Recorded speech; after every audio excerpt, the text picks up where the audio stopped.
Today, we are working with families.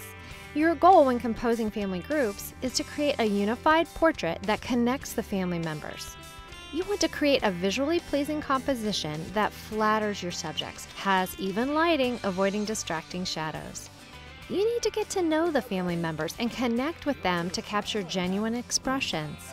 While everyone may have a different approach on how to interact with a family during the session, there are some group posing basics that will help you create compelling, beautiful family portraits. In this training module, you will learn family posing basics for groups of 3 and 4. Compositional patterns. How to work with your subjects. Obtaining pleasing expressions.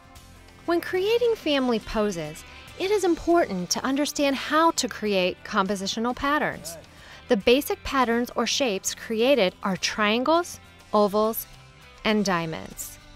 As you can see, the subject's heights are staggered in order to create the patterns for a pleasing composition. You want to avoid stacking one head on top of another in a pose. There should be some room between the heads of the subjects while maintaining a feeling of closeness within the group.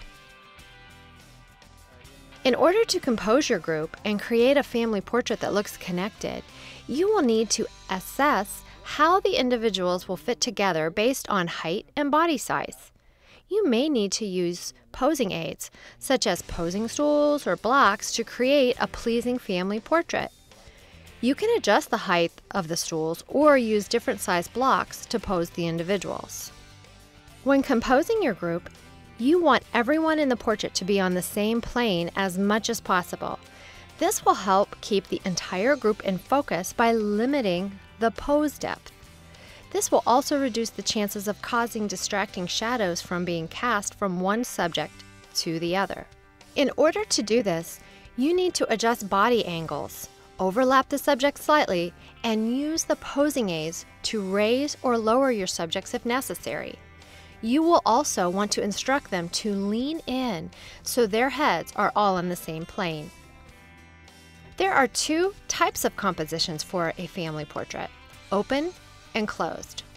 A closed composition tends to be more traditional, where the subjects are all facing into the pose.